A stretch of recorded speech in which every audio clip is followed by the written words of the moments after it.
Olá a todos. Já se está a ouvir?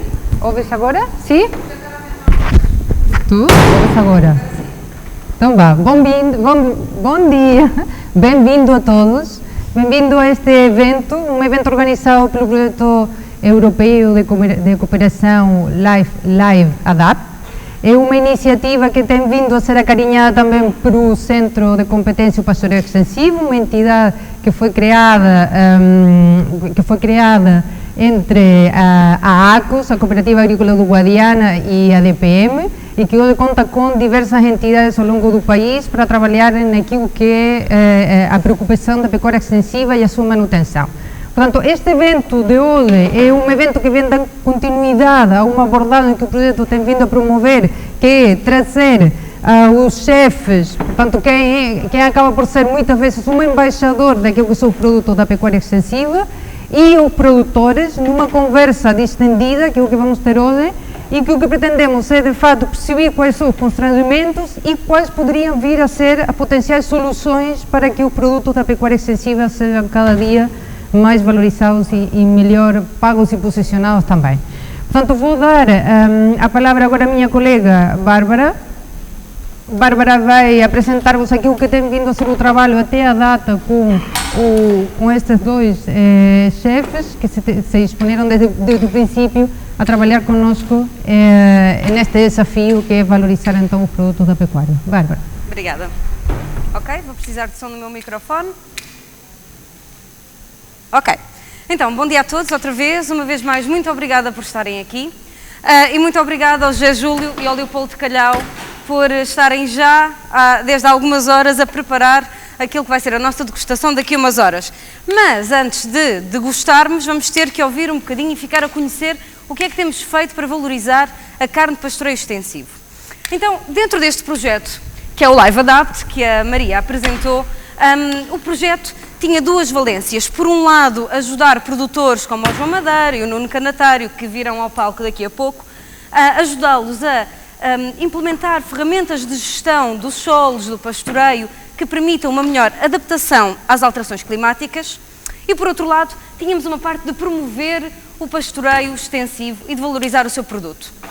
Este projeto LIFE é um projeto internacional e, portanto, reúne profissionais de Portugal, Espanha e França.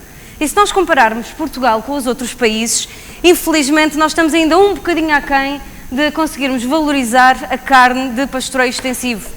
Em Espanha eles já levam muitos anos e muitas décadas a promover e a capacitar os seus produtores e também tem este tipo de carne tem muito maior consumo e procura por parte dos consumidores.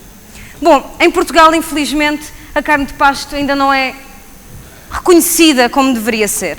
E, portanto, aquele que foi o nosso desafio foi perceber como é que nós conseguimos, em Portugal, garantir que as pessoas conhecem, valorizam e vão, no momento de compra, preferir uma carne de pasto em vez de uma carne produzida de uma forma super intensiva e super danosa, se me permitem. Não ouvi? Conseguem ouvir-me bem? Ok. Muito bem. Então, aquilo que nós decidimos foi, pensámos um bocadinho como é que nós conseguimos levar os benefícios da carne produzida desta forma ao grande público. Bom, e nada melhor do que convidar chefes para nos ajudar neste processo. E foi aí que surgiu a conversa entre o prado e o prato. Numa lógica de trabalharmos cadeias curtas, juntámos no campo um chefe e um produtor. Pusemos-lhes uns microfones, à semelhança dos que temos hoje, e eles foram dar um passeio pelo campo. Filmámos e depois do passeio do campo, montámos uma mesinha semelhante a esta e os chefes prepararam, com a carne da exploração, prepararam-nos alguns pratos. Documentámos tudo isto em vídeo e lançámos 2 vídeos que estão disponíveis no YouTube, têm cerca de 10, 12 minutos. Temos 2 vídeos disponíveis que são um resumo deste dia que fizemos com cada um dos chefes nas explorações destes produtores que vão estar connosco aqui dentro de momentos. Aquilo que eu venho trazer-vos hoje não é os filmes completos, porque senão seria muito tempo, mas é um pequeno excerto destes vídeos que fizemos com os 2 chefes. Qual é que era a ideia? Por um lado, no campo, eles falaram livremente sobre os temas que quiseram, e o que foi muito curioso perceber foi de que forma é que, não estando em contacto produtor e chefe com produtor e chefe, foi em Mértola e foi em Porto Alegre que filmámos, em dias diferentes, em momentos diferentes, ninguém sabia o que é que estava a falar, eles falaram das mesmas coisas. E foram esses pedacinhos das mesmas coisas que eles debateram que eu vos trouxe hoje para vermos e também um bocadinho para nos aguçar o debate que teremos dentro em breve. Sem mais, eu vou pedir ali à Regi que nos passem o filme e vamos ver um excerto de cada filme para começar.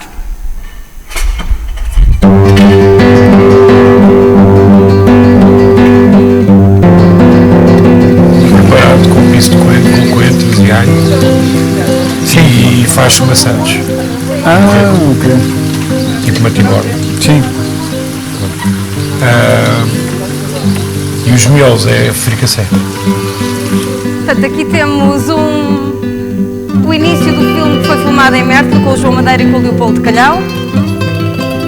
Em maio, portanto, vejam como é que estava maio no ano passado. Contar a história por trás, porque há muitos produtos que não têm história por trás. Sim. Neste país pequeno conseguimos ter muitas raças autóctones. Temos muitas raças. É uma característica das zonas com territórios muito diversificados e quase sempre difíceis. É que os animais adaptam-se. Que estes eram os únicos borregos que aguentavam fazer a pé daqui até Lisboa e chegarem lá ainda em condições de ser abatidos. Portanto, todas estas coisas contaram em tempo. E o território também contribui para isso. Ou seja, quem aguenta 6 meses aguentam aqui, também aguentam bem a viagem até Lisboa, não é? E há uma coisa depois notável nestes animais, nos ruminantes em geral, mas principalmente nestes animais aptos a prosperar aqui em zonas mais difíceis, que é o que acabam por transformar uns recursos alimentares que para nós seriam praticamente inúteis, né? Isto que nós temos aqui, e que acabam por transformá-lo em carne, em lã, em leite, em coisas de altíssimo valor. Vamos aqui com as cabeças dos borregos do João. A ideia é fazer 4 pratos, ou seja, com um pouco podemos fazer muito, um bocado com o Alentejo e a cultura alentejana nos ensinou. E em terra que se come cabeças de borrego, por norma são assadas, eu resolvi apresentar aqui um trabalho sobre as cabeças, sobre um pouco do que faço na Taberna do Calhau e mostrar que é possível diversificar com um produto só. Corta? Ok. Bom, dá vontade de ver, não dá? Eu convido-vos a verem depois, está no YouTube, basta escreverem A Conversa entre o Parado e o Prato e vão encontrar os vídeos dos 2 chefes. O Leopoldo visitou a exploração do João Madeira. Curiosamente, o Leopoldo, na sua carreira, não começou como chefe. O Leopoldo começou como arquiteto e passou, imaginem, pela Câmara Municipal de Mértola e depois em Serpa.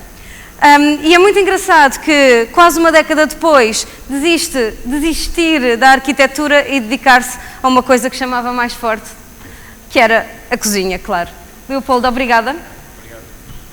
O Leopoldo fez-nos 4 pratos, como vocês viram aqui, durante o encontro fez-nos 4 pratos e hoje vai repetir algum desses pratos.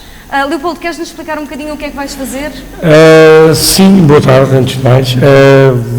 As cabeças de borrego, obviamente, embora só façamos 2 pratos, os pimentos com a bochecha e os miolos com o molho de fricassé, muitas vezes fazemos com o frango e com lulas. Nós também fazemos lá com o molho de fricassé com os miolos fritos. Depois temos uma pequena caldeirada de borrego com a pá e uma espécie de ensopado à pastora com a perna.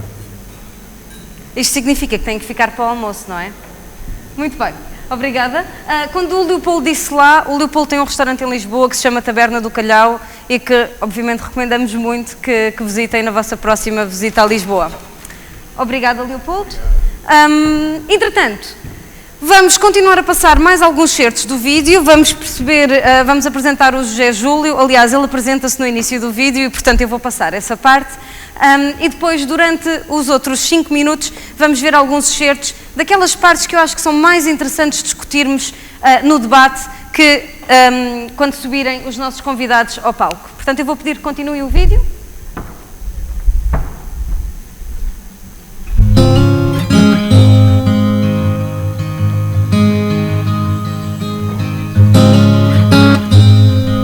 O cozinheiro tem que estar sempre ao pé do agricultor, ao pé do produtor.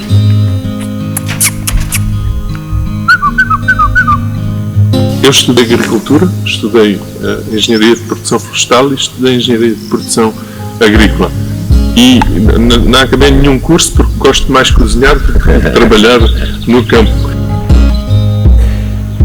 No nosso sistema mediterrâneo temos uma coisa maravilhosa, que é termos os animais a campo todo o ano. Se formos para o norte da Europa ou assim eles não conseguem, porque neva, porque está frio, nós conseguimos ter os animais sempre a campo. Temos uma dificuldade muito grande, que temos uma produção muito irregular da erva durante o ano. Temos uma produção brutal na primavera e temos muito pouca produção no inverno e no verão. A alimentação deles, quando estão estabulados, né, tem que ser com a pastagem que foi criada. Muitas vezes, como a produção é tão elevada na primavera, tentamos cortar, fazer feno-silagem, conservar e dar nos períodos em que temos mais escassez de alimentos, sem dúvida. Mas sem dúvida que este é o alimento mais barato que nós temos e de uma qualidade fora de série.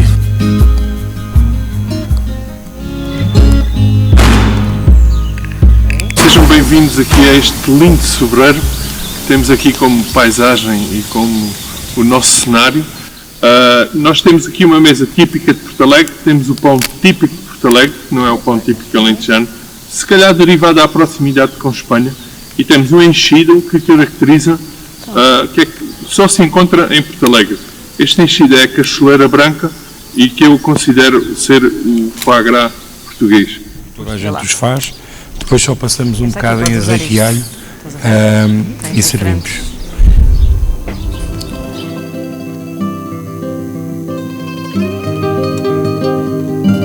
Estamos confrontados com um paradoxo que é, isto é uma questão agora de opinião, que é estarmos a vender um produto de excelência como se fosse de segunda linha, como se fosse refúgio. Não está o devido valor hoje em dia.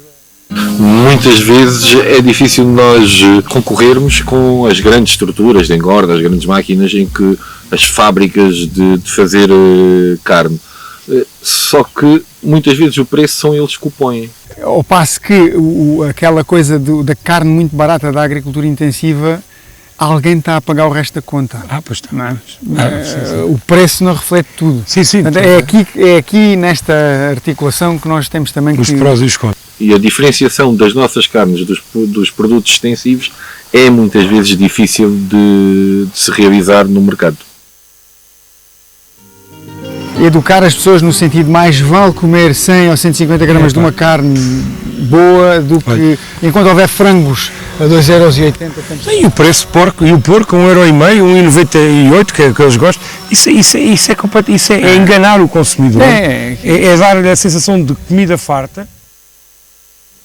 E existe também uma moda, né? Antigamente havia muita moda da vitela, hoje em dia há muita moda do gado maturado, da carne maturada, e já se está a ver que em Portugal estão a começar a dar valor à carne de vaca velha, digamos assim. Os animais mais velhos são mais valorizados. Mas isso ainda continua a ser uma mentira em Portugal, ainda continua a ser verdade lá fora, e nós continuamos a vender animais mais velhos, portanto vacas velhas baratas, e depois eles lá transformam-nas em tesouros.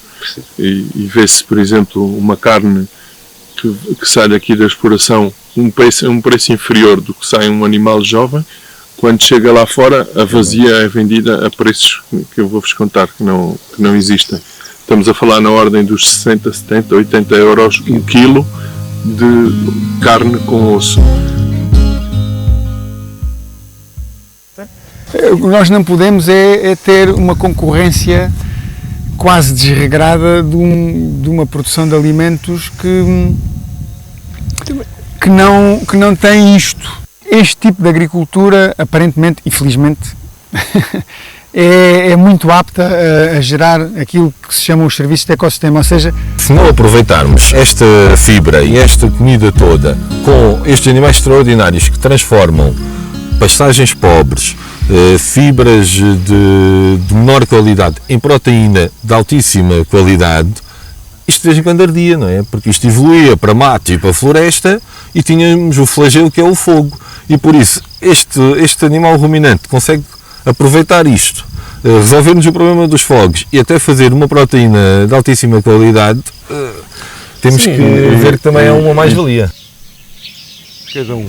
Agora, basta vir aqui ao campo e perceber que estes animais estão, até como muitos Também, seres humanos não é? gostavam de estar, que era livres. também.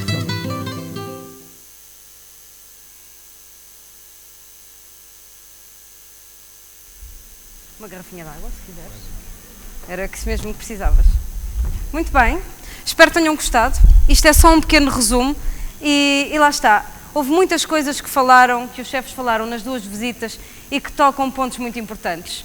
As dificuldades que eles têm na produção, as dificuldades na gestão da pastagem e também, infelizmente, as dificuldades que há na comercialização e em chegar ao consumidor final. Afinal, que consumidores é que queremos em Portugal? Queremos consumidores que valorizam uma carne bem feita e que ainda por cima traz benefícios ambientais e económicos e que dinamiza os territórios rurais? Ou queremos continuar a consumir carne que é produzida de uma forma absolutamente nefasta? Bom, eu vou-me deixar de perguntas para deixarmos que os nossos convidados possam subir a palco e debater connosco estas questões e muito mais. Mas antes disso, queria só dar aqui a oportunidade ao José Júlio de apresentar e apresentar também a nossa pequena ajudante de hoje, a Francisca, e explicar um bocadinho o que é que vais fazer. Olá, boa tarde. Muito obrigado pelo convite mais uma vez do Live Adapt para fazer parte deste grupo de chefes. Somos 2, portanto é um grupo. Vão ser mais. E havemos de ser mais. Nesta defesa do produto, portanto, de pastagem e do produto de qualidade, eu costumo dizer por brincadeira que nós temos sempre a mania de escolher a alimentação dos nossos animais, dos nossos gatos, dos nossos porcos, dos nossos cães, mas depois a alimentação dos nossos filhos. Cada vez mais a estamos a descurar mais, dando-lhes porcarias como hambúrgueres de larga escala e pizzas e essas porcarias que não valem nada. Eu gostava de saber quantas crianças é que comem sandes de panado, como a minha filha comeu hoje de manhã, em vez de comer uma fatia de pizza, e quantas crianças é que são educadas em casa a gostar de um prato de borrego, como o que eu vou fazer, de borrego de pastagem, borrego com textura, borrego com sabor e um borrego assado, um borrego, seja ele de que maneira for feito. As nossas crianças são educadas por nós, são educadas também por um mercado global da televisão, da MTV, na minha altura a MTV passava música, hoje em dia passa programas inacreditáveis. E então, o que é que se passa aqui? Que nós cada vez mais preocupamos com o que damos aos bichos e descuramos o que damos às pessoas. Os restaurantes cada vez mais estão virados para umas cozinhas sem nome, eu não estou a falar dos restaurantes de chefes, que esses aí são restaurantes de cozinhas de autor, portanto têm liberdade para fazer tudo, e tem que existir liberdade para todas as cozinhas e para que haja todo o tipo de cozinhas no nosso mercado. O que eu estou contra é não conseguirmos, cada vez menos temos restaurantes de cozinha tradicional alentejana no Alentejo, cada vez menos conseguimos ir comer um ensopado de borrego como deve ser, um assado de borrego, seja o que for. Até uma galinha de cabidela ou uma galinha de tomatada temos dificuldade em encontrar.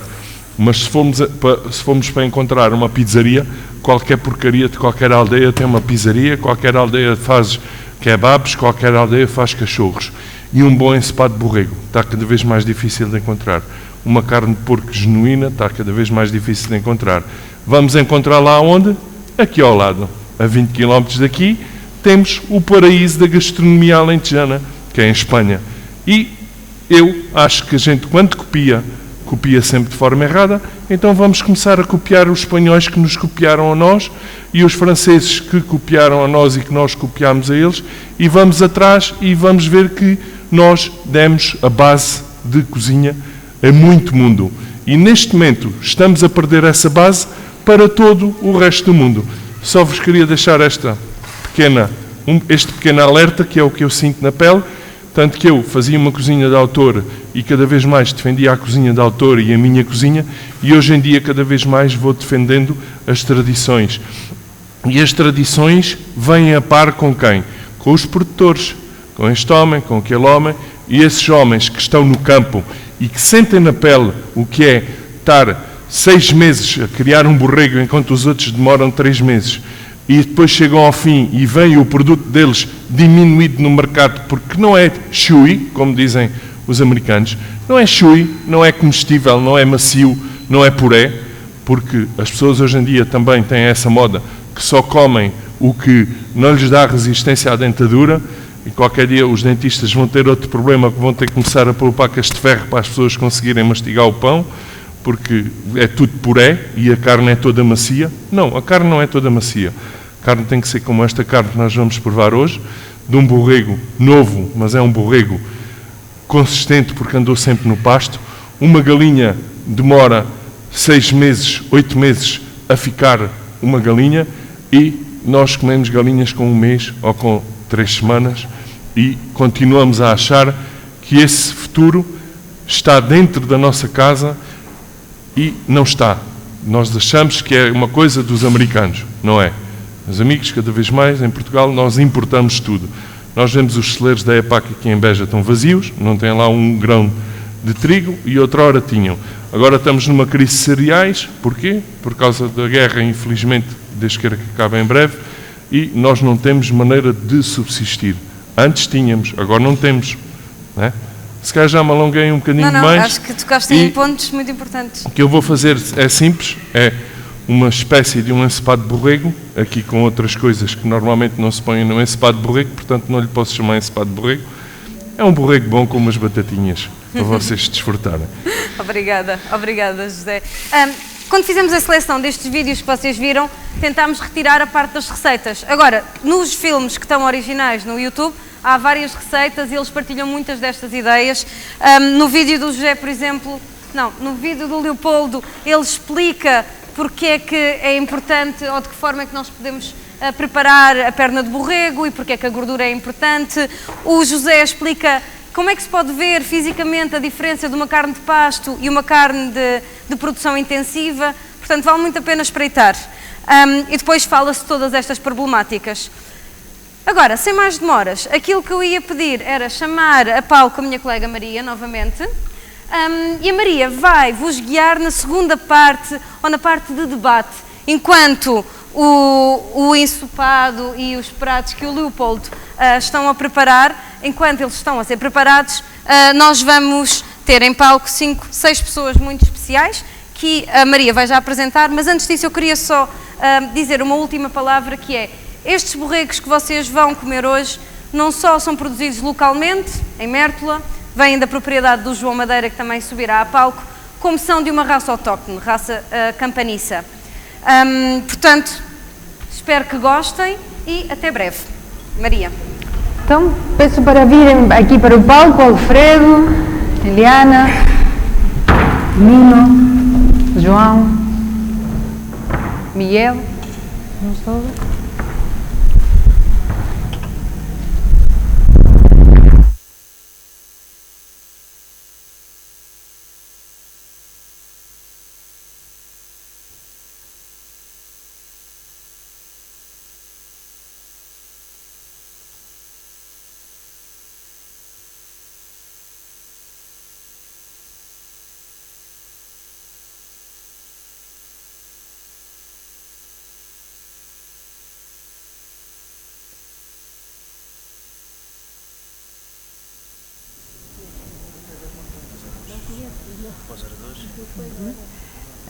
Está desligado, não é? Então, um fica lá embaixo, eu vou agora encomendar.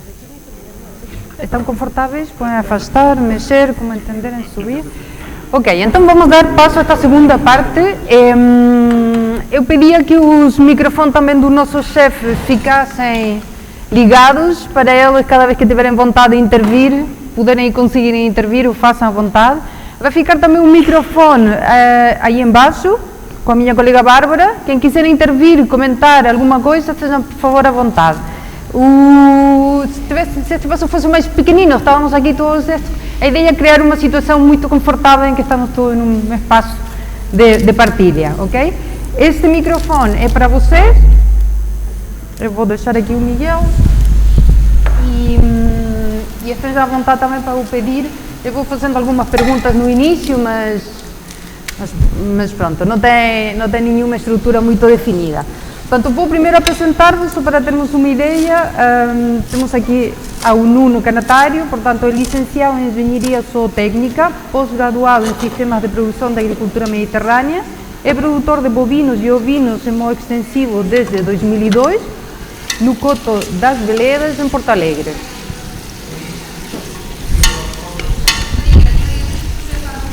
Está-se a ouvir agora? Ok. Agora, temos aqui a Liana, à minha direita, investigadora principal do Grupo de Valorização de Agroalimentos do CEBAL, daqui de Beja. Trabalha na nutrição e fisiologia digestiva de ruminantes, em particular sobre o metabolismo lipídico ruminal. Ela já nos poderá explicar depois o que é isto, né? Mas neste contexto tem trabalhado explorando a utilização de recursos alimentares alternativos na dieta dos ruminantes, como plantas arbustivas ou coproduto da agroindústria, que também pode ser uma oportunidade também aqui para o setor. Tenho aqui à minha esquerda o Alfredo Teixeira, licenciado em Engenharia Zootécnica, mestre em Ciências Animais, doutor também em Engenharia Zootécnica do Instituto, professor, coordenador no IB Bragança e integra o Centro de Investigação de Montanha. Trabalha com a produção ovina e caprina e a ciência da carne e dos produtos carne, portanto tem um longo percurso que já nos poderá comentar. A seguir está o João Madeira, muitos de vocês o conhecem, engenheiro agrônomo e agricultor, é corresponsável pela Sociedade Agrícola Vargas Madeira, uma herdade que produz ovelhas campaniças, mas também vacas alentejanas, e é presidente da Cooperativa Agrícola do Guadiana. Por último temos o Miguel Serra, arqueólogo, técnico superior da Divisão de Cultura e Património da Câmara Municipal de Serpa, investigador colaborador do Centro de Estudos de Arqueologia, Artes e Ciência do Património, é autor e um ativo divulgador de trabalhos relacionados com arqueologia, educação patrimonial e a divulgação do património. Portanto, sejam todos bem-vindos. O objetivo de ter-vos aqui hoje é podermos falar um bocadinho sobre aquilo que são as problemáticas da pecuária extensiva, nomeadamente naquilo que tem a ver com como conseguimos posicionar de melhor forma os produtos da pecuária. Portanto, todo mundo sabe que a pecuária é uma atividade que se desenvolve há muitíssimo tempo, não é? Nestes territórios e não só, e é uma atividade que é fundamental para o aproveitamento de recursos que de outra forma não poderiam ser valorizados, não é? É também uma atividade que permite a manutenção da paisagem. Cada dia mais se fala dos serviços do ecossistema e a importância que esta atividade pode ter para eles. No entanto, temos uma atividade que cria um produto, que esse produto só faz sentido se for consumido. E a cultura, como já se falou aqui há pouco, não é, tem vindo a evoluir para um consumo de gorduras e outros elementos por via de muitos outros produtos que fazem com que normalmente as pessoas tendam a cortar neste tipo de alimentos, não é? Portanto, as carnes vermelhas, as carnes de pasto, as carnes com gorduras naturais, digamos assim, têm vindo a ser menos consumidas ultimamente e, inclusive, como vocês do setor bem saberão, temos aqui uma campanha, diria eu, de muitas vezes desvalorização desse produto. Portanto, importa muito, de facto, trabalharmos não só numa melhor produção, mas também numa produção que permita pôr este produto no melhor sítio, da melhor forma e com uma valorização maior. Pronto, esta era só a introdução, era só para aquecer aqui. Temos o cheiro da comida aqui por perto, temos muitos assuntos em cima da mesa. Portanto, agora vou dar a palavra só para o Miguel, só para começarmos, não é? Miguel, o que nos podes contar desta atividade na história e como nos temos relacionado, não é, com os animais domésticos a longa data e como eles têm feito parte da nossa história, da nossa cultura, não é? Bom, em primeiro lugar, muito bom dia a todos. Eu aproveito para cumprimentar todos os colegas do painel. Para mim, pessoalmente, é uma honra estar aqui nesta companhia, até porque sinto que as pessoas que estão aqui à volta são os continuadores de uma tradição neste território e que isto traz um grande peso também para eles, com mais de 6.000 anos de história. Portanto, não estamos a falar de uma tradição, estamos a falar de uma prática milenar. Para mim vai ser um bocadinho difícil manter um raciocínio lógico com estes aromas aqui a rodearem, mas pronto, isto vai ser um pouco difícil, mas vamos tentar. Vou só deixar agora umas notas muito breves, podemos depois alongar se assim o entenderem, porque também durante o vídeo isto despertaram uma série de ideias que não tinha trabalhado devidamente para vir aqui falar, mas pode ser que depois dê para desenvolver. De facto, nós, e centrando-nos aqui nesta região, nós temos provas arqueológicas, em trabalhos arqueológicos, da domesticação de animais e os mais frequentes são os ovicaprinos. Eu vou sempre falar em ovicaprinos porque em arqueologia é quase impossível distingui-los. Basta imaginarem de um esqueleto inteiro de um animal, só uma pequena percentagem está presente e o mesmo que está presente são ossos esmigalhados, portanto podem imaginar a dificuldade de os conseguir distinguir. Mas notamos que é sempre o animal mais presente. Trata-se de um animal que é introduzido, como sabemos, que ele não é domesticado aqui, a espécie selvagem vem do Médio Oriente e, portanto, o que chega aqui à Europa já é a espécie doméstica, ao contrário, por exemplo, do que acontece com os bovinos ou com os suínos, que é domesticado em diferentes pontos do planeta. Ora, e os ovicaprinos marcam uma presença no nosso registro arqueológico, na nossa história, desde há 5.500, 6.000 anos aqui neste território e vai se intensificando, não do modo que estávamos aqui a discutir anteriormente, mas vai havendo uma presença cada vez mais regular, até por causa daquilo que se falou da capacidade de adaptação e de resiliência destes animais nestes territórios.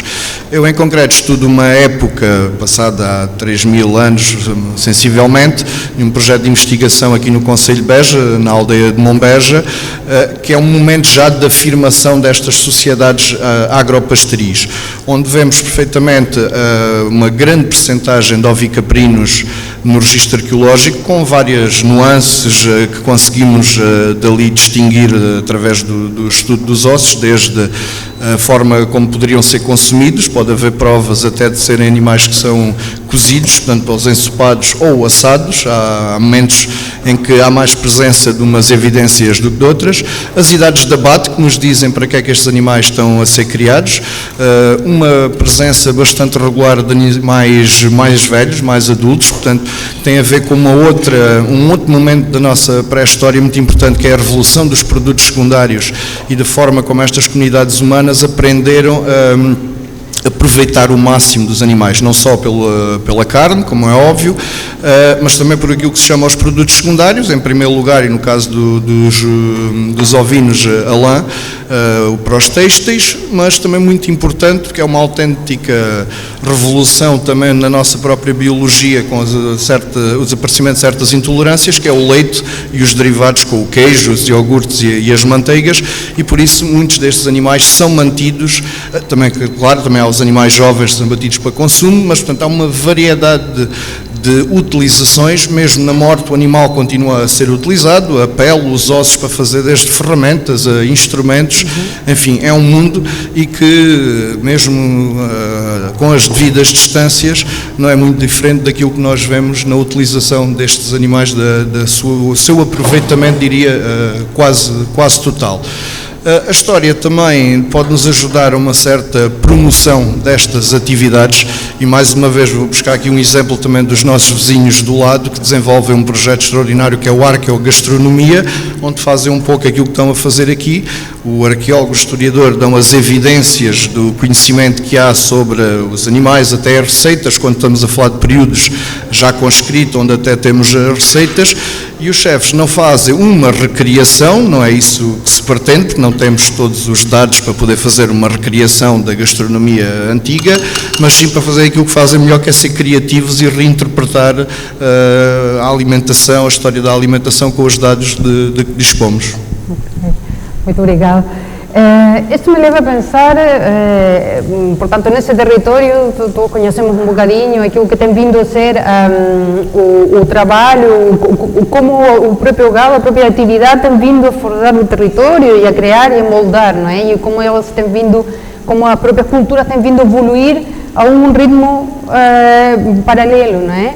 No caso das zonas de montanha, isso também é evidente, também são zonas com características bastante marcadas, digamos, difíceis muitas vezes, não é?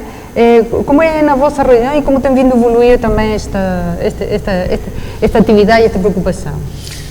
Bom dia a todos. Em primeiro lugar, eu gostaria de cumprimentar todos os membros do painel e os nossos chefes, o público também, agradecer à ACOS e à DPM pelo convite que me foi formulado e dizer que é com muito agrado que me encontro aqui, algo mais de 700 km de distância de onde eu vivo, para poder mostrar um pouco também da experiência que nós vivemos. Esta manhã mesmo falávamos em pastoreio extensivo e a forma de valorizar esse pastoreio extensivo. E vivemos num país em que, sendo pequeno, encontramos diversidades tremendamente grandes. Entre os montes, na montanha, também há pastoreio extensivo. Não tem nada a ver com o pastoreio extensivo que vimos aqui no Alentejo. No entanto, o fundamento é exatamente o mesmo. É fazer um trabalho que não é valorizado, mas que é um trabalho social, que consiste nos dias de hoje basicamente em manter a paisagem, em manter o equilíbrio dos sistemas, no fundo a fazer um trabalho que deveria ser compensado. Todos aqueles que o fazem, sejam produtores, sejam pastores, sejam depois todos aqueles que vão valorizar os produtos que saem desta atividade de pastoreio extensivo. Naturalmente que na região de onde eu vivo, neste ambiente de pastoreio extensivo, ganha também protagonismo tanto os ovinos quanto os caprinos, mas também os bovinos, e particularmente aqui, à semelhança do que estamos a verificar no Alentejo, ganha grande expressão o papel das raças autóctones. E eu quero crer que essa é uma forma também de associar o pastoreio extensivo a essas mesmas raças e associar essas mesmas raças também ao tipo de produto que é produzido. Sem dúvida que as dificuldades são em parte semelhantes àquelas que vivem aqui, a colocar esse produto na mesa do consumidor. Hoje mesmo de manhã falávamos nisso, se eventualmente um cordeiro de leite, ou até mesmo aqui um borrego, chega à mesa ou chega à cozinha do consumidor dos dias de hoje, na forma que chega em meias carcaças, muitas vezes temos muita gente a perguntar: e agora o que é que faço com isto? Se tem possibilidade de telefonar à mãe ou à avó e que lhes dê alguma dica, são capazes de preparar algo bom. Eu quero crer que temos que aprender com aquilo que já se fazia há muito tempo para essa Europa fora, é fazer chegar este produto ao consumidor sobre uma forma de cortes mais finos, em que lhes é dar exatamente também alguma explicação da forma de valorizar esses mesmos cortes e a forma como tem que recuperar, no fundo, receitas que são tradicionais, receitas que são da nossa riqueza gastronómica, que os dois chefes aqui, no fundo, estão a reproduzir em grande parte. Um outro problema que se põe nesta área é também, muitas vezes, o que fazer com aquelas carnes do sistema extensivo que não são valorizadas em termos de marcas de qualidade. Porque aqui estamos a falar de borrego, eu falei de um cordeiro, posso-lhes falar de um cabrito de leite, posso-vos falar exatamente de pratos gastronómicos no norte do país, um cabrito à minhota, posso-vos falar de autênticas maravilhas, mas simplesmente acontece o que fazer com aquelas carnes que não dão origem a marcas de qualidade e a selos de qualidade, como são os selos DOP e os selos IGP. Estou-me a referir concretamente às cabras, às ovelhas de refúgio, provavelmente, como aqui o chefe José Júlio falou há pouco, das carnes de bovino maior, que hoje nós sabemos que são valorizadíssimas na vizinha Espanha como carnes maturadas e que são, no fundo, as nossas vacas de refúgio que depois de ter um sistema de engorda vão enriquecer as costeletas de vaca e de boi, não é? Das sidrarias do País Basco. Acontece, como me aconteceu a mim, ir de visita a um restaurante de carnes maturadas bastante conhecido em Castilha-León, Espanha, e ter a oportunidade de ir à cozinha e fiz uma fotografia e a carne era de origem portuguesa, criada em Portugal, abatida em Portugal e, no entanto, estava a ser comercializado lá com os tais preços que o chefe José Júlio acabou por referir. Bom, nesse sentido, nós no nosso centro de investigação temos feito e desenvolvido alguns trabalhos de valorização deste tipo de carnes e no caso concreto do tema que estávamos aqui a tocar, que é carne de ovino e carne de caprino, com essas carnes que saem fora das marcas de qualidade de selos DOP e IGP, começamos a fazer alguns trabalhos interessantes em copromoção industrial com uma indústria de processamento de carnes e com associações de criadores, no sentido de criar alternativas ao consumo dessas mesmas carnes. Conseguimos fazer hambúrguer de carne de cabra, incorporamos nessas carnes de hambúrguer, de carne de cabra ou de ovelha, fontes de gordura diferenciadas, algumas delas de gorduras vegetais, como seja azeite, e que forma, no fundo, um tipo de produto que é perfeitamente acessível a mercados de produtos kosher e de produtos halal, que também são muito importantes na nossa comunidade, como sabem. Conseguimos fazer salsichas frescas de ovelha e de cabra, com a incorporação de diferentes ingredientes e que tiveram boa aceitação em painéis de consumidores treinados e em painéis também de consumidores globais, sobre a forma de valorizar essas mesmas carnes, que não têm outra forma do que ser processá-las, tratá-las com sais, tratá-las com métodos de secagem, de desidratação e colocar no mercado esse tipo de produtos processados, ganhando um valor acrescentado e que pode ser de grande interesse para o mercado de produtores. Bom, isto é um pouco daquilo que nós vamos fazendo, depois, se encontrar interessante, poderei explicar um pouco mais. Obrigado. Então, ainda que as preparações continuem a ser relativamente simples, não é? Há muito espaço para a inovação, e isso é um fato, não é? E o mercado está a puxar por ela, não é? O mercado precisa, para esta nova adaptação de pessoas sem tempo, não é? Muitas vezes com pouco conhecimento sobre como trabalhar um animal, não é? Precisam de fato de uma ajuda, portanto, um produto que chegue de uma forma mais fácil. Mas voltando um pouco atrás, estávamos a falar da qualidade, não é?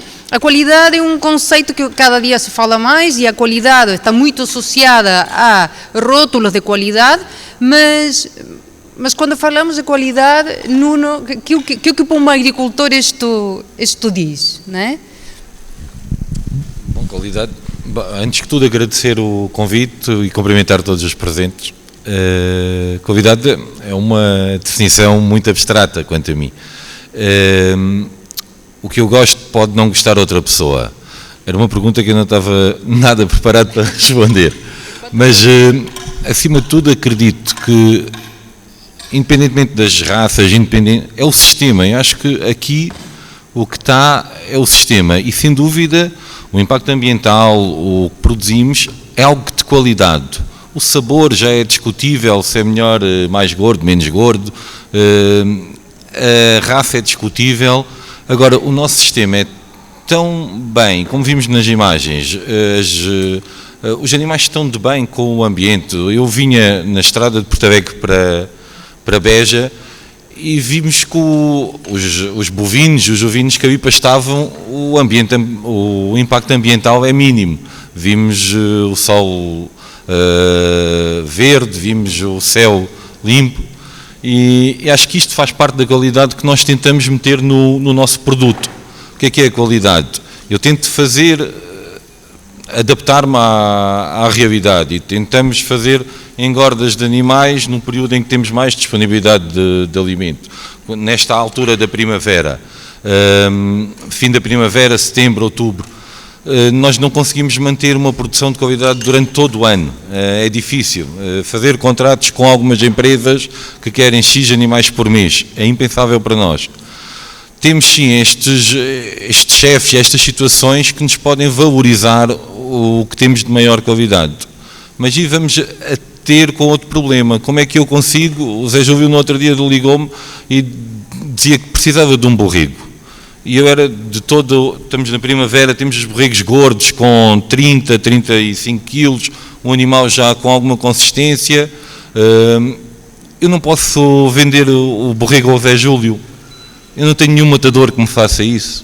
Ou então tenho que meter 200 euros para ir levar o borrego ao matador e para me entregarem. Nós moramos a 10 km um do outro. E o borrego tem que fazer 100 km para ser abatido legalmente. E eu queria conduzir a conversa muito para isso, porque acho que tem que se fazer aí alguma coisa, a nível ou de associações ou de câmaras, para facilitar estas trocas diretas, porque o Zé Júlio não pode matar um caminhão de borregos, porque ele não consegue numa semana gastar um caminhão de borregos. Tem que haver um sistema, uma sala de abate, qualquer coisa, para que esta qualidade não se perca nas estruturas de frio, nos congelamentos e tudo mais. Nós temos o produto naturalmente, vamos abatê-lo e vamos cozinhá-lo como estamos a fazer aqui hoje. E vale a pena pensar no custo ambiental que tem e na perda de qualidade que isso poderá meter no sistema. Obrigada, Nuno. De facto, esse é um assunto pelo qual o projeto também tem vindo a trabalhar, muito, também de perto, que quer dizer, tem-se trabalhado muito naquilo que são as cadeias curtas agroalimentares, não é? No país, incentiva-se muito essa preocupação, no entanto as cadeias acabam por ficar circunscritas, não é, a hortícolas e a frutas, pouco mais. Não chega a carne porque existe um problema muito grande que é precisamente aquele que estás a descrever, é que enquanto não houver soluções de matadouros próximos dos territórios, existe muita dificuldade para os pequenos produtores realmente terem uma forma de dar valor ao seu produto, por uma parte, e isso também restringe muito aquilo que é a inovação, não é? Mas voltando aqui um pezinho atrás em relação a este tema da qualidade e a importância que falamos sobre aquilo que os animais comem e aquilo que nós comemos, não é? O tema da própria alimentação e das preocupações que as pessoas têm hoje em relação à alimentação e de como estes animais também, ao diversificarem a sua alimentação, também fazem um melhor serviço, não é? Em termos ecológicos, não é? Liana, o que não podes comentar sobre isto? Obrigada, antes de mais, bom dia, e também quero começar por agradecer pelo convite e também cumprimentar o painel e todo o público. Relativamente à questão sobre acho que é isso que me estavas a colocar, sobre o impacto das dietas, né? Aquilo que os animais comem, sobre depois o valor nutricional que estes produtos podem ter. De facto, hoje em dia assistimos um bocadinho a uma diabolização do valor nutricional da carne dos ruminantes, da carne, dos produtos dos ruminantes, seja os produtos cárnicos como o leite, né? Estão muito associados ao aumento das doenças cardiovasculares, e acho que também o nosso papel, e acho que o projeto também pode ter esse papel, é passar não só a informação sobre os sistemas de produção, mas sobre o real valor nutricional destes produtos. É um facto que os produtos ruminantes são ricos em ácidos gordos saturados, mas em certas condições nós conseguimos aumentar um conjunto de ácidos gordos que são benéficos, não é? E aquilo que nós sabemos é que os animais que são produzidos com forragens, com pastagens, conseguimos aumentar estes ácidos gordos benéficos, são os CLAs, são um ácido gordo trans. De uma forma genérica, os ácidos gordos trans são considerados maus, não é? E aqueles que nós encontramos, por exemplo, nas margarinas, nos chocolates, são de facto nefastos, mas aqueles que nós encontramos nos produtos dos ruminantes, e ainda por cima produzidos com pastagens, são bons, não é? E muitos dos consumidores não têm esta informação, ou seja, associada a um sistema que tem todos estes benefícios em termos de ecossistema, também chamar a atenção para o valor nutricional que estes produtos podem ter. Mas também, como acho que é evidente nos vídeos, e o Nuno também referiu isso, ou seja, há uma época do ano em que não existe pastagem, não é? E tem que continuar a haver borrego, temos que continuar a alimentar os borregos, muitas vezes passam por estes sistemas que chamamos de intensivos, não é? Mas também nesses sistemas existem formas de termos produtos com elevado valor nutricional, ou seja, por exemplo, substituir os cereais, não totalmente, mas de uma forma parcial, por subprodutos da agroindústria, também conseguimos de alguma forma aumentar estes ácidos gordos que são favoráveis. Acho que temos também a ver o sistema como um todo, não é? Numa época do ano conseguimos ter os animais com pastagens, em fazer o seu acabamento, mas isto não conseguimos fazer durante todo o ano. Mas isto tem formas de alimentar estes animais e continuar a ter carnes ou leite com elevado valor nutricional. E acho que é importante também valorizarmos o sistema como um todo e não debilizar o intensivo. Eu costumo muito debilizar o intensivo. Acho que temos que melhorar todos os sistemas e torná-los todos mais sustentáveis, garantir o bem-estar animal e ter produtos de elevado valor nutricional. Mas como comecei por dizer, acho que temos que informar e acho que passa muito, tanto pelo meu trabalho, e este projeto é um exemplo de atividades que pode fazer esse serviço, que é informar o consumidor quanto ao valor nutricional destes produtos. E nós temos neste momento a desenvolver no CEVAL um projeto que é o Val Mais Alentejo, e este nome, que é focado só em ovinos e caprinos, nos produtos destes animais, e este nome surgiu ou seja, estes produtos valem mais do que aquilo que a maioria dos consumidores conhecem, né? Valem mais do que aquilo que chega ao supermercado.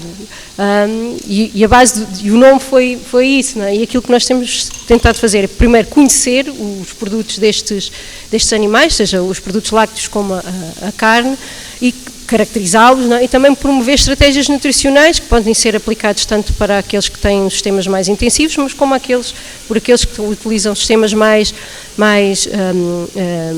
intensivos. Não sei se tu... Obrigada. Eu não sei se...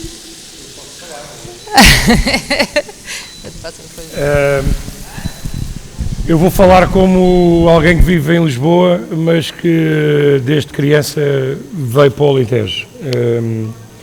Eu adorava ter os quintais que há, por exemplo, em Vilalva, à beira de minha casa, em Lisboa.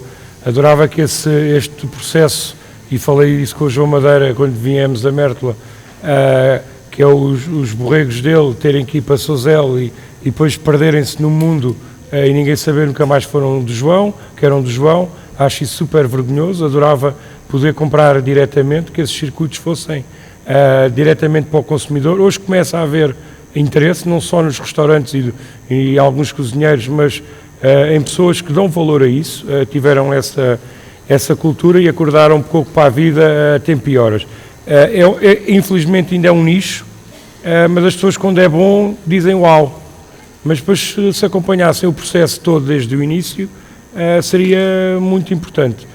Eu digo que tive a sorte de ser mal habituado, ou seja, sempre comi coisas da terra, e sempre, apesar de tudo, quase sempre vivi em Lisboa. Mas fazem diferença as coisas feitas por pessoas que valorizam, gostam e trabalham por paixão e acreditam naquilo que estão a fazer. São especiais, devem ser valorizados, porque o consumidor só tira partido das coisas que vocês fazem. E bem, é preciso estudar efetivamente, mas é preciso valorizar quem está no terreno, quem não perdeu essas tradições, quem nos conta as histórias que a Capariça ia para Lisboa e coisas assim do género, porque é muito importante. E não só chegar a isso ao meio urbano, mas valorizar no próprio terreno, porque se calhar muita gente não conhece essa realidade e vive ao lado de vocês. Portanto, as escolas e os pais são os principais culpados, se calhar porque a tradição se morreu durante uns anos e que agora começa a ser novamente valorizada. Houve sempre alguém que nunca se esqueceu disso, mas é preciso aumentar a escala e é preciso que nas escolas, logo aos 6 anos, comecem a falar destes problemas e destas questões que depois os nossos filhos, alguns, gostam e apreciam. E, portanto, deviam estar aqui mais crianças, deviam estar aqui mais famílias, porque não se pode empurrar tudo só para as escolas, mas o que é certo é que as escolas continuam a ser iguais ao fim destes 30, 40 anos. Continuam-se a fazer o mesmo tipo de ensino e não se toca no problema da alimentação e de onde vêm as coisas boas. As coisas boas vêm do campo. O campo é o futuro. Eu só tenho que agradecer a quem continua a dar essa força, porque nem todos podemos estar no campo, mas graças a vocês temos os borregos bons, temos as vacas boas, temos os frangos, temos os legumes e as ervas aromáticas. Depois vamos ver que não é preciso muito para ficar bom, porque se o produto for bom, basta cozinhar em lume brando, pôr 2 ou 3 coisas mais e temos um bom prato. Portanto, quando as coisas são boas, nós não precisamos de as mascarar. E isso é que é a cultura alentejana, mais se calhar do que outra no país, nos ensina faz muito de pouco. Portanto, o less is more nasceu no Alentejo em termos gastronómicos, provavelmente, e noutras zonas do Mediterrâneo, mas o Alentejo ensina-nos isso, que não é preciso complicar o que é simples e o que é bom. E eu tive essa educação e por isso estou onde estou hoje.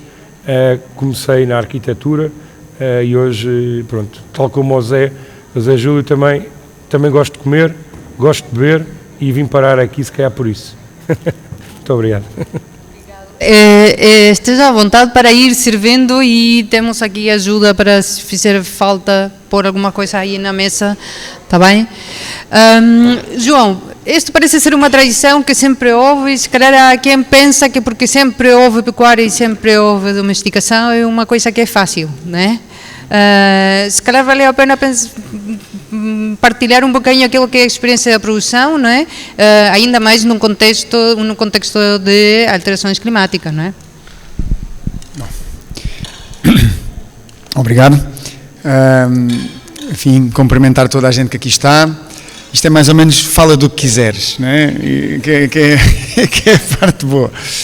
Ora bem, eu sem querer ser pretencioso, acho que de falar depois destas intervenções, essencialmente é fazer uma síntese, não é? Se bem que se calhar ainda não estejamos na fase da síntese. O que me parece fundamental aqui é que nós temos que vender a história, temos que transmitir a história atrás do produto.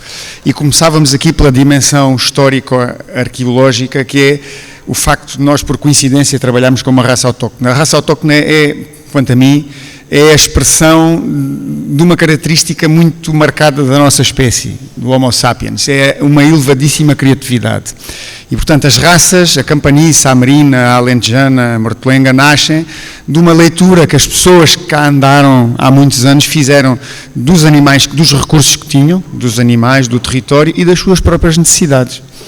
E não é por acaso que há determinadas zonas onde a lã é mais potenciada, há outras zonas onde a carne tem uma dimensão mais expressiva nas características que são selecionadas, para que no fim as pessoas, que são essas que interessam, que habitam um território que só deve ser, ou melhor, que nunca devemos perder de vista que deve ser sempre habitado, e da interação entre esse território e essas pessoas com os recursos que o território proporciona, nos fizeram trabalhar determinados animais e domesticá-los e fazê-los ser uns nossos aliados na nossa principal tarefa, que é a sobrevivência e a preservação de nós próprios enquanto espécie.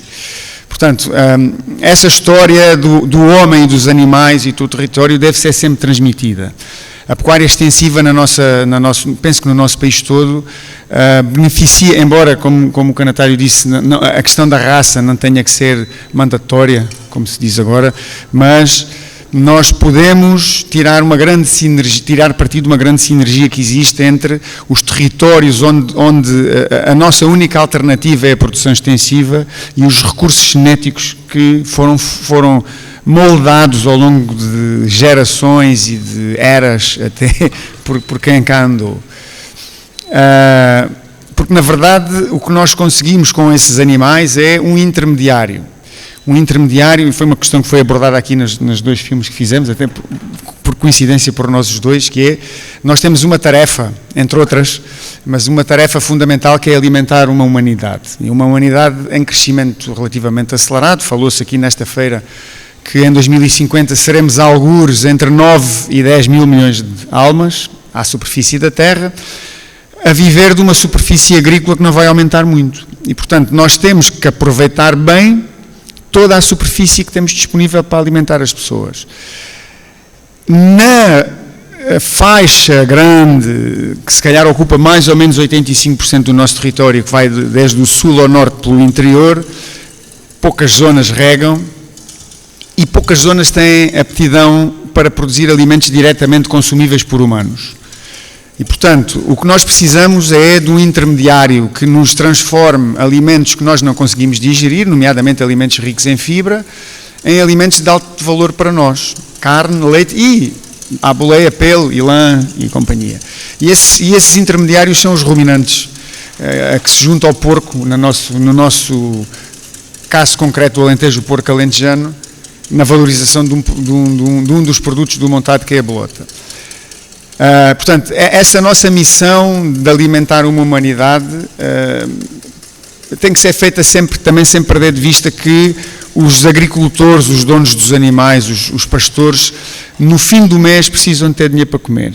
Ontem dizia-se aqui, num colóquio onde eu também participei, como é que nós devemos estar preocupados com o fim do mundo se há famílias que não sabem se vão chegar ao fim do mês. Não é?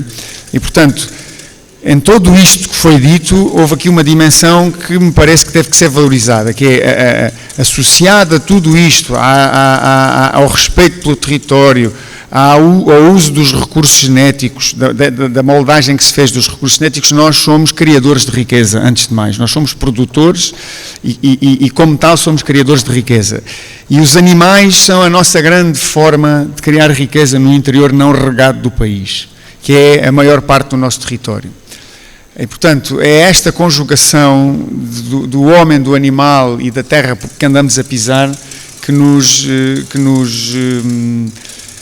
dá o privilégio desta feliz coincidência de conseguirmos trabalhar todos uns com os outros e, no fim, criarmos mais do que aquilo que usámos no início.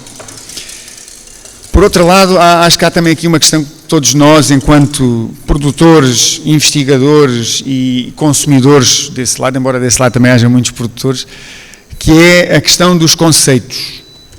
E este centro de competências, do qual eu tive o privilégio e a honra de fazer parte do núcleo fundador, nasce precisamente na tentativa de separar um bocadinho o trigo do joio. E falou-se já aqui na questão da demonização do intensivo, e eu punha aqui, a par com a demonização do intensivo, o endeusamento do extensivo, que também é uma tendência perigosa, principalmente porque nós não sabemos bem do que é que estamos a falar quando falamos de extensivo. Toda a gente, há uma frase muito famosa de um gigante da nossa história que diz que o bom senso é a riqueza mais bem distribuída no mundo porque toda a gente acha que tem a suficiente. E o caráter extensivo é mais ou menos o mesmo. Todas as pessoas que desenvolvem uma atividade pecuária a céu aberto acham que fazem uma produção extensiva. E o Centro de Competências para o Pastoreio Extensivo tem o próprio nome, também radica nesta primeira grande missão de tentarmos definir o que é o extensivo. E do exercício que temos feito já percebemos que não há uma definição clara de extensivo, nem uma definição clara de intensivo. Há sim uma escala de intensividade ou de extensividade, ao longo da qual nós nos iremos posicionar, cada uma das explorações que nós conhecemos ou que nós gerimos se há de posicionar. Aparentemente é possível gerar grandes mais-valias ambientais em ambiente extensivo, mas também o é sem danificar propriamente os recursos, criar produtos, gerar riqueza em ambiente intensivo, desde que devidamente balizado por normas e por práticas de sustentabilidade, que ao fim e ao cabo é o conceito que andamos todos um bocadinho atrás. Não é? É como é que nós alimentamos o mundo, mantemos os territórios vivos, impedimos que não ardam, preservamos os recursos genéticos, geramos riqueza, mantemos comunidades humanas e, no fim de contas, não prejudicamos aquelas que hão de vir a ser as necessidades de quem há de vir a seguir a nós.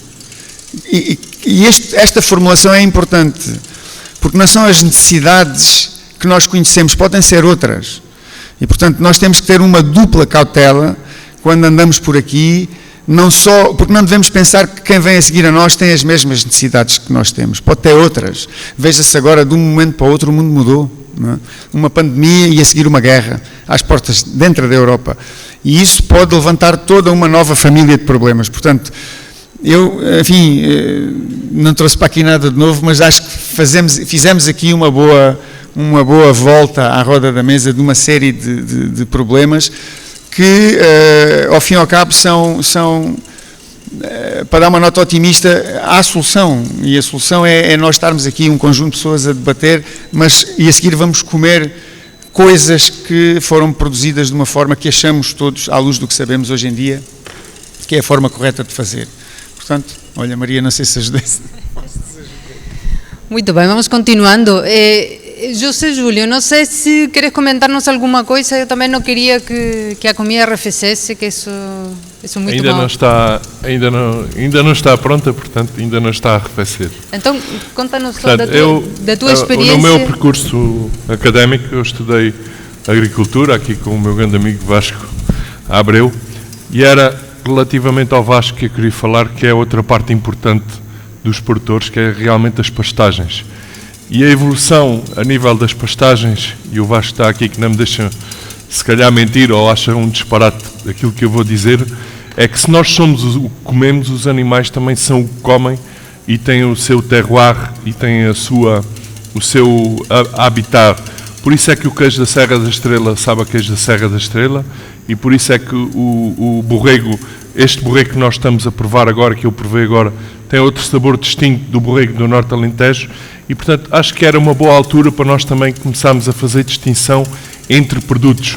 A cabra campaniça, a cabra que é cuidada naquelas serras, na Serra da Estrela, que come aquela erva, ou as ovelhas que dão aquele sabor ao leite, as cabras aqui mais para o sul, a Serra de Mértola, e depois estas pastagens em Beja. Quer dizer, temos cada animal de cada exploração tem o seu sabor. Eu falava isso uma vez com o Nuno e estava-lhe a dizer, mas porquê é que as vacas, cada bezerro, em sua altura do ano, a carne tem um sabor diferente e consegue-se distinguir? E, portanto, isso é um tema que eu também acho muito interessante, os diferentes sabores que nós, os chefes, conseguimos tirar dos produtos, dos diferentes produtores. Essa noção perdemos-la quando chegamos a um supermercado e vemos um borrego ou uma palete de costeletas de borrego que diz que é da raça. Mas qual é a pastagem que ela comeu? Qual é que é o território? Porque, por exemplo, nós vemos a carne alentejana, que é um produtor massivo em termos de carne de vaca e que se soube impor no mercado. Mas a carne alentejana não é toda igual. Há vários produtores de carne alentejana. Há produtores que têm o gado mais extensivo, outros mais intensivo. Quer dizer, esse tema, em termos depois de produto final, havemos de lá chegar, mas ainda estamos a léguas. Mas pergunta-me eu, como é que nós fazemos para que o consumidor consiga perceber isso, não é? Porque parte muito de um tema de conhecimento, não é? Ou seja, um consumidor precisa, assim como o vinho... A educação passa muito pelos restaurantes. Nós, os restaurantes, temos, e o Leopoldo está aqui que não me deixa mentir, temos um rol de clientes que nos visita, e há uns que sabem que estão a ir ao Leopoldo e outros que sabem que estão a ir ao Zé Júlio, mas há muita gente que nos entra pela porta simplesmente para ir a um restaurante. Igual se passa com a carne.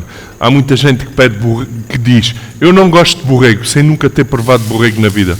O que eles provaram foi um produto processado que vem do outro lado do mundo e que dizem que é borrego. O nosso borrego nada tem a ver, e eu aposto com toda a gente que aqui está, quem não gosta de borrego, eu ponho a comer borrego. E quem me diga que não gosta disto, daquilo ou do outro, a não ser por uma razão de textura, que acontece, mas em termos de questões de sabor, não há, eu ponho toda a gente, isso é um desafio que eu faço, ponho toda a gente a comer o que não gosta, porque nunca comeram bom. Eu tenho um exemplo, nós nunca aprenderam a comer o bom. Eu tenho um exemplo muito engraçado que é o seguinte, as pessoas chegam e dizem assim, este galo está duro, mas porquê é que o galo está duro se esteve a cozer 2 horas? Porque era um galo de campo. E as pessoas não estão habituadas a comer galo de campo, estão habituadas a comer frango de aviário. No borrego é igual. Vamos comer uma costeleta deste borrego, vamos prová-la, vamos ter textura e vamos ter muito sabor. Não vamos ter papa. O cliente começa a ser educado quando nós no restaurante estamos a educar e estamos constantemente na televisão a ouvir tão macio, mas não me interessa ser macio, interessa-me que tenha sabor. né? O doce e o salgado que interessa, não é? Não só macio, ou seja, como é importante, no fundo, explorar todos os sabores, todas as texturas, todas as nuances, não é? Que os alimentos têm, não é? Porque o que se passa é o seguinte, nós estamos a olhar para aquele bonito ramo de flores e que temos ali umas alfazemas, temos rosmaninhos, temos várias cores. E nós agora vamos deixar de ter aquela diversidade de cores e vamos pôr ali só preto e branco. E vamos passar a ver televisão a preto e branco e vamos ver paisagens tudo a preto e branco. E é isso que nós estamos a fazer em relação ao gosto. Nós neste momento estamos a criar uma só textura, que eu dou o exemplo do hambúrguer, mas há 500 outros exemplos, e em termos de sabor, estamos sempre a potenciar o sabor ao máximo. Se apresentar um frango cozido ou um peixe cozido, não tenho clientes, mas se apresentar um tomate com queijo mussarela, com salgadíssimo e super crocante, uma pizza, uma coisa dessas, as pessoas deixa tudo de comer o frango cozido e vai tudo comer... Exato. A simplificação é uma problemática que se põe a todo nível de coisa, portanto, põe-se no nível do sabor, não é? E no nível dos sentidos, não é? Mas põe-se também no nível da produção. Na própria produção tem vindo a sofrer com essa simplificação, não é? Sistemas que antes eram muito mais diversos e, portanto, mais resilientes, não é? Aos problemas econômicos, às pragas, às doenças, hoje também acabam por ficar mais simplificados porque existe uma tendência de especialização muito forte. Eu vejo que o João quer dizer aqui alguma coisa. Vou passar. Eu queria só, nesta questão da projeção da qualidade, não é? Como é que nós passamos a mensagem. E nós, na nossa exploração, que sou eu e o meu irmão, somos ambos deformados no sentido do associativismo. Acho que as organizações de produção têm um papel muito relevante. Eu ia só citar um exemplo do trabalho de uma organização que, por coincidência, é a ACOS. Nós comercializamos exclusivamente através de duas, uma delas é a carne alentejana, outra é a ACOS, e todos os ovinos comercializamos através da ACOS, incluindo a lã. E neste momento estamos a tirar partido de um trabalho árduo e de muitos anos, que finalmente conseguiu romper nesta questão da lã campaniça, em que neste momento dramático que começou com a pandemia, de desvalorização completa das lãs, nomeadamente das lãs standard, em que se conseguiu arranjar uma parceria com uma pessoa, uma artesã, que valoriza a lã campaniça, mesmo neste enquadramento, neste cenário de crise completa do mercado da lã. E isso é uma coisa que aparece daquela velha máxima da união faz a força. Portanto, nós unidos, agarrados a uma organização de produtores, conseguimos fazer parcerias com todos os outros agentes da nossa sociedade, com a investigação, com as associações como a ADPM, a própria ACS, ela própria organiza coisas como a Ovibeja, e é essa a nossa o subir aos ombros dos gigantes, neste caso, pudesse ser aos nossos próprios unidos, não é? Portanto, era destacar um bocadinho também aqui o papel das organizações de produtores como forma de nós, o próprio centro de competências nasce do esforço e da percepção da existência de um problema de um conjunto de organizações, não é?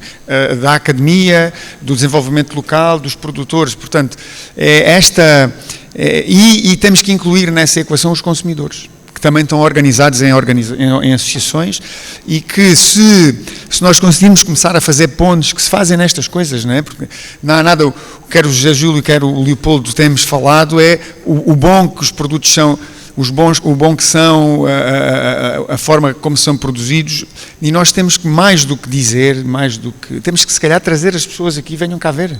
Venham falar connosco, venham falar com quem investiga em parceria connosco, venham falar com quem estuda, venham falar com quem tenta melhorar os métodos de produção, venham falar com quem produz, mas principalmente venham para aqui. Temos que incluir, não é? E incluir todos os elos da cadeia. Precisamos de estar todos organizados, e esta nossa forma de organização em associações, em cooperativas, tem que ser valorizada, tem que ser promovida.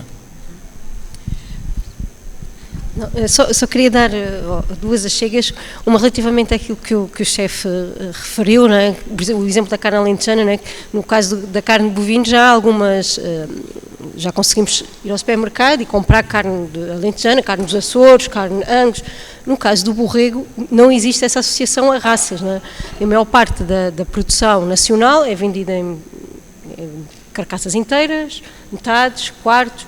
Conseguimos ter acesso a algumas peças já cortadas, importado, basicamente o que está covetizado é importado, e relativamente à produção nacional não temos identificação nenhuma. Aquele borrego vem de onde? Vem do Alentejo, não há nenhuma diferenciação, ou seja, basicamente é tudo indiferenciado, não é? E os grandes centros de consumo estão no litoral, não é? Os grandes supermercados que não fazem qualquer diferenciação nem valorização deste tipo de produto, e acho que também passa muito por aí, não é? Fazermos alguma força para que aquilo que chega ao consumidor tenha mais informação. Eu não estou a falar da informação das certificações, né? Também já foi batido aqui na Ovibeja esta questão das certificações, né? O elevado número de certificações que os produtos têm que só baralham, não é? Mas tentar ter uma informação clara sobre a origem daqueles produtos, a história daqueles produtos. Eu acho que a história é fundamental, e acho que é facilmente perceptível pelos consumidores perceber de onde é que aquele produto vem, mas acho que há um longo caminho ainda a percorrer, e precisamos muito da comunicação, não só na parte de investigação, comunicarmos de uma forma se calhar mais clara aquilo que nós conseguimos, aquilo que nós sabemos, não é? E o valor que nós conseguimos ver nestes produtos, mas também quanto ao sistema de produção. E isto leva-me também àquilo que o chefe Leopoldo também falou das crianças, não é? Se calhar um ponto forte onde devemos nos focar é nas crianças, não é? Nas escolas, levar isto às escolas, não é? Levar esta informação aos nossos miúdos, seja aqui do Alentejo, não é? Porque aparentemente estão mais próximos, mas nem sempre é assim, nem sempre estão conscientes da realidade da produção que os rodeia, e sobretudo levar aos grandes centros de consumo. Acho que devemos apostar nas crianças como a forma de chegar aos mais velhos, de chegar àqueles que compram, não é? Neste momento, mas também porque as crianças daqui a uns anos vão ser eles que vão comprar e que têm depois as suas decisões de compra. Acho que é importante passar esta informação de uma forma clara e de uma forma simples às crianças e aos consumidores de uma forma geral. Nuno, tu concordas com a importância do associativismo, cooperativismo? Sim, eu também sofro desse mal. Há 20 ou 20 e poucos anos que pertenço a associações das mais variadas, e acho que é o único sistema de conseguirmos fazer alguma coisa juntos.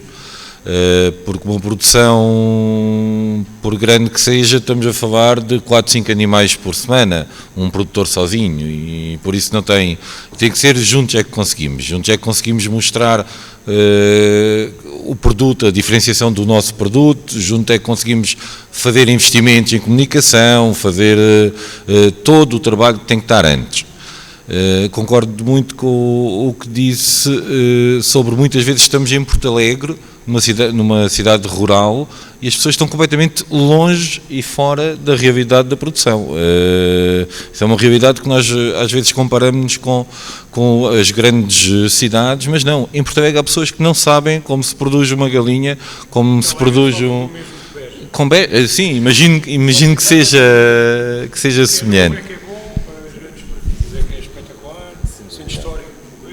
As pessoas foram todas para fora, a periferia que é bom, comeram facilmente aquilo que lhes deram, o doce que lhes deram, esqueceram-se E por isso, sim, sem dúvida que o associativismo é a única saída que tem estas pequenas produções, porque a outra hipótese é o associativismo ser obrigado, que são as grandes superfícies que ditam as regras, e quem quer faz, quem não quer não faz. É nós termos alguma palavra a dizer nessas regras ou não termos capacidade de fazer, e todos sabemos que há tabelas a circular, quem quiser, aquele estalão, aquele sistema, tudo mais, e nós não conseguimos muitas vezes influenciar os nossos colegas a dizer que é melhor fazermos um bocadinho fora da tabela, que homogeneiza a produção de quem compra e facilita a produção para a grande superfície e para o tudo igual e para o sempre igual durante todo o ano. Eu gostava de lançar aqui um tema que é impossível nós querermos dar ao mundo inteiro, nesta temática agora da alimentação global, não é?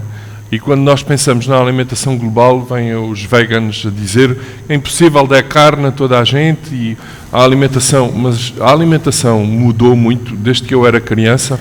Nós comíamos carne 2, 3 vezes por semana e a nossa principal refeição era pequeno almoço e almoço. O jantar era sempre uma sopa com um bocado de queijo ou com uma tortilha ou com alguma coisa.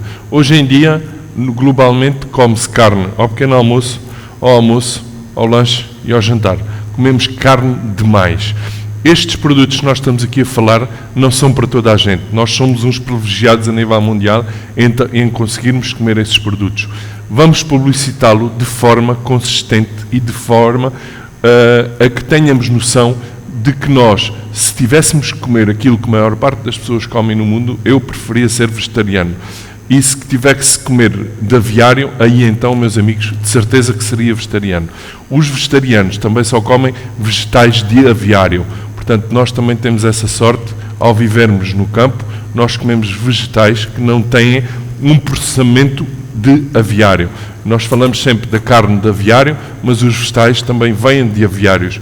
Há vegetais que, nomeadamente nas culturas intensivas, eles comem, os vegetais também comem, né? Eles são sempre, desde que começam até ao fim, sempre com antibióticos, sempre com falsos químicos para crescerem mais depressa. Portanto, ser vegetariano também não é tão bom quanto isso. Ser o que nós somos, pessoas que comem, temos a sorte de termos produtores ao nosso lado em que nos fornecem esse produto de excelência, de pasto, de capoeira, que não comem produtos transgénicos, é uma sorte, meus amigos, e devemos dar graças a Deus por isso, ou graças a quem quer que seja. E, atenção, mais uma vez vos digo, globalmente vai ser difícil alimentar toda a gente com carnes e com... Nós ainda não estamos nesse patamar. Temos que nos deixar ficar para trás e temos que nos deixar publicitar isto de uma forma muito razoável para não começar a vir aqui toda a gente a querer comer a nossa carne boa e valorizá-la, claro que sim, mas com pés e cabeça. E isso cabe às associações de produtores e aos produtores que aqui estão fazerem esse esforço e medir essa decalagem, até onde é que nós queremos a valorização, até onde é que nós queremos que isto seja um ponto turístico como Veneza, que não conseguimos andar sequer nas ruas e no campo. Exato, aqui o que se trata é muito de apelar à qualidade, não é? Não estamos aqui a falar de quantidade, estamos a falar de qualidade. E em que medida também estas certificações muitas vezes lhe retiram conhecimento às pessoas sobre aquilo que são os sistemas de produção, não é? Procuram só um rótulo, já não sabem como é que o que está por trás do rótulo, só se procura o rótulo num produto. Mas acredito que este relacionamento das pessoas com os alimentos tenha vindo a mudar ao longo da história, não é? Em que medida, Miguel, nos podes comentar um bocado como foi já?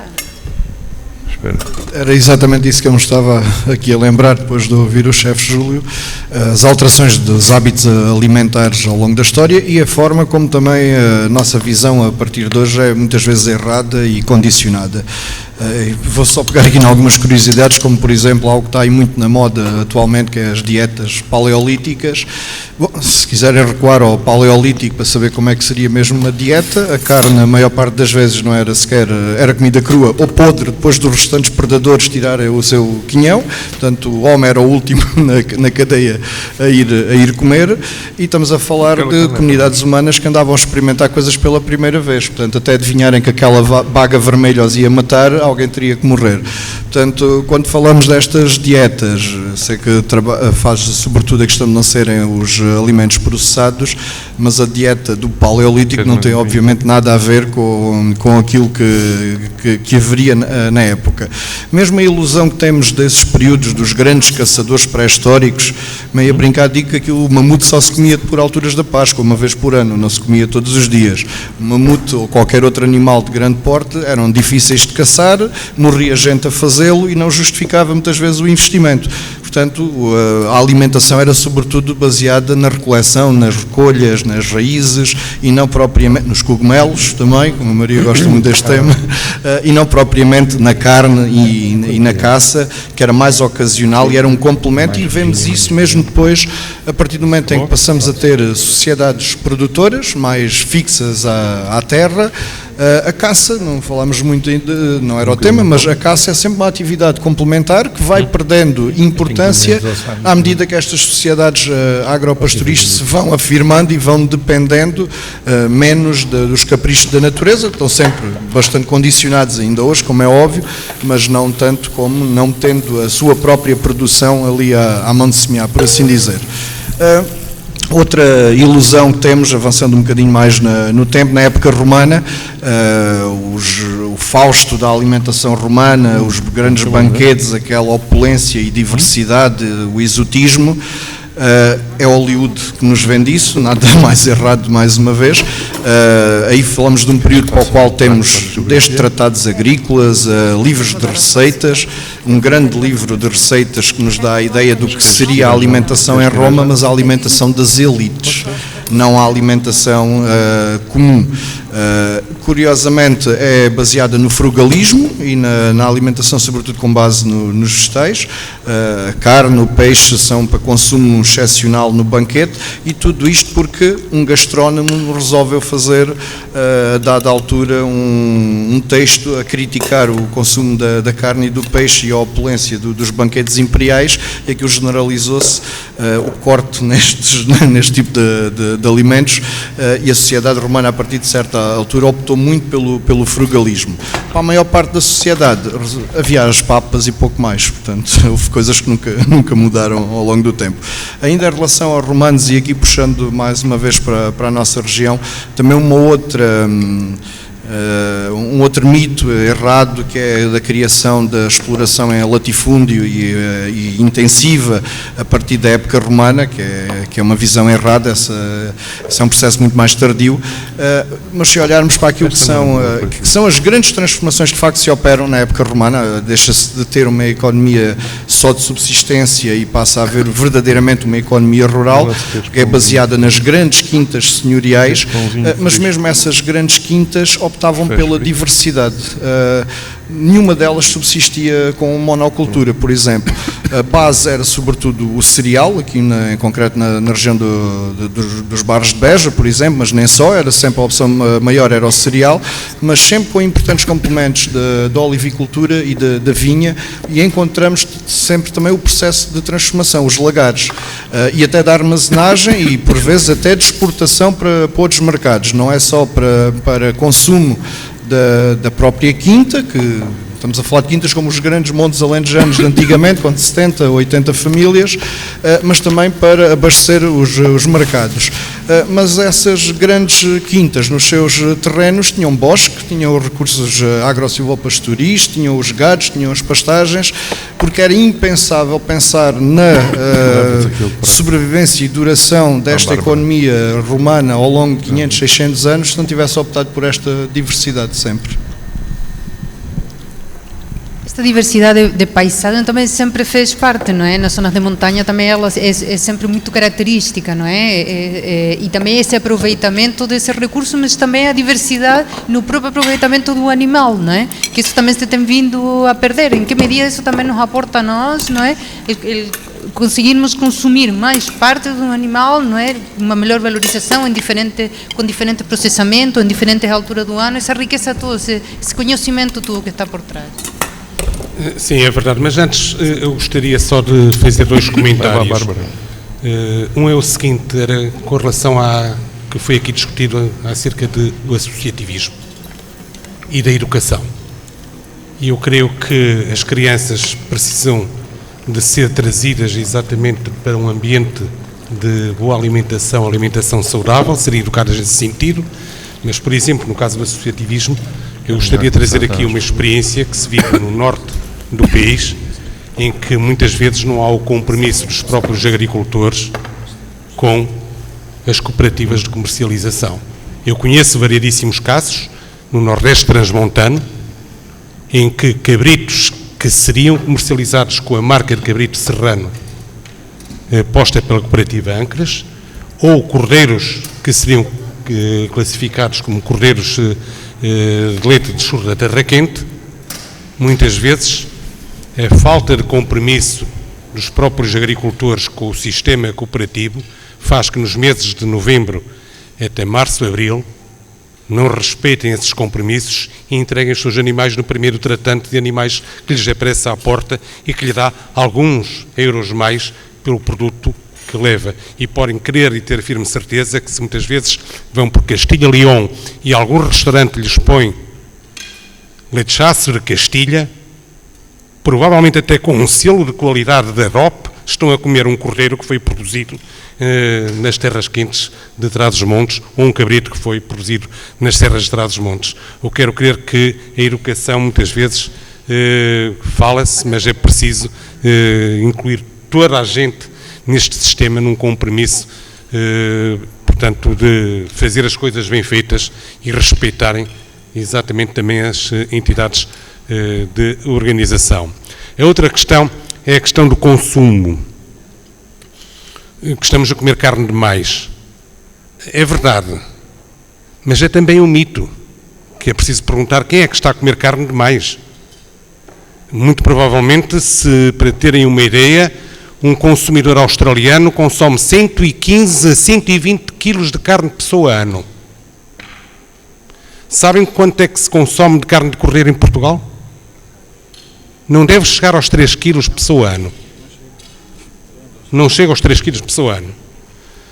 Sabem quanto é que se come de carne no Sudeste Asiático, concretamente Índia? África? Não chega a 8 quilos de pessoa ano.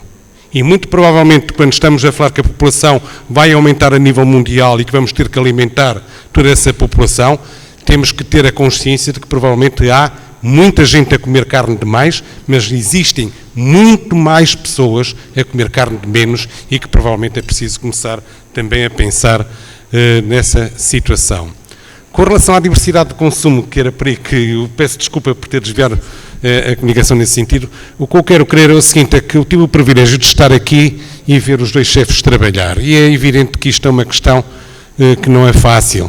Se nos chega uma peça de cordeiro às nossas cozinhas, muito provavelmente é preciso a tal tempo, paciência, gosto, respeito pelos alimentos e vocação para o fazer. É preciso, sim, criar todas essas condições de modo a fazer chegar parte dos produtos que nós estamos a produzir em condições que se adequem mais aos modernos de estilos de vida que as populações têm, sobre uma forma de que lhes chegue exatamente com uma indicação de uma preparação rápida, mas que respeite exatamente a forma como o produto deve ser tratado nas nossas cozinhas. Isso é exatamente a informação que tem que chegar ao consumidor. Nós fazemos muitos ensaios de testes, de provadores e tudo isso. Eu outro dia falava com a minha colega das análises sensoriais e chegamos à conclusão que muito provavelmente já não temos que estar a ver se uma carne tem textura, se tem gosto, tem sabor. Acho que temos que evoluir mais no sentido das análises sensoriais para chegar mais diretamente aos consumidores e chegar mais diretamente aos consumidores a dar-lhes muitas vezes a liberdade deles próprios saberem tratar as peças de carne que lhes chegam e nos transmitirem a nós as sensações que tiveram para nós também sabermos a forma como temos que transmitir essa informação aos produtores, porque o consumidor, se lhes falarmos em gostos, em sabores, em texturas, não sabe muito bem concretamente daquilo que estamos a falar. Isso sabe um painel treinado de pessoas que nós temos que respondem a sensações como se fossem um cromatógrafo humano. E muitas vezes o consumidor é preciso só perguntar-lhe coisas bem simples. Como é que a tratou, a carne? O que é que fez? Que ingredientes teve? Gostou? Não gostou? Compraria ou não compraria? E isso dá-nos muitas vezes informação que pode ser de grande relevo para o setor produtivo.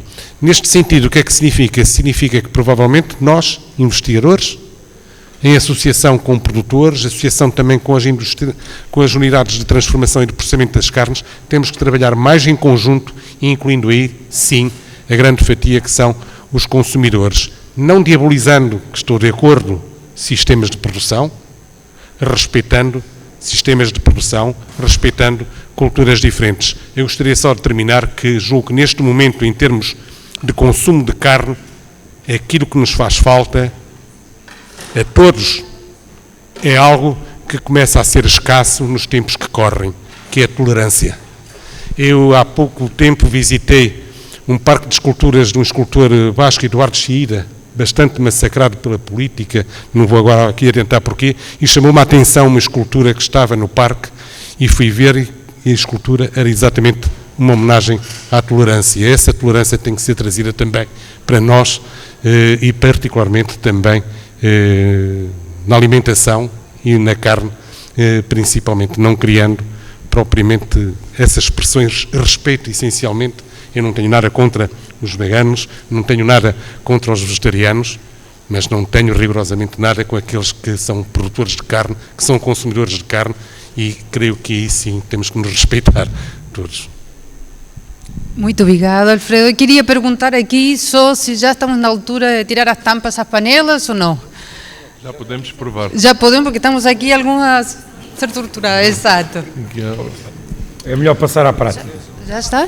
Então, não sei como querem fazer. Vamos pôr as panelas assim aqui embaixo? Depois vamos colocar aqui as panelas, vamos servindo e não vamos... Faz favor. Então, mas sirvam também. Não vou dar a palavra a ninguém porque estão todos convidados ocupados. Então, tem que comer todos. Vamos, se calhar, então, desligar os microfones e vamos começar, então, todos a comer aí embaixo, que de certeza que vai haver mais um bocadinho de conversa aqui deste outro lado. Até já.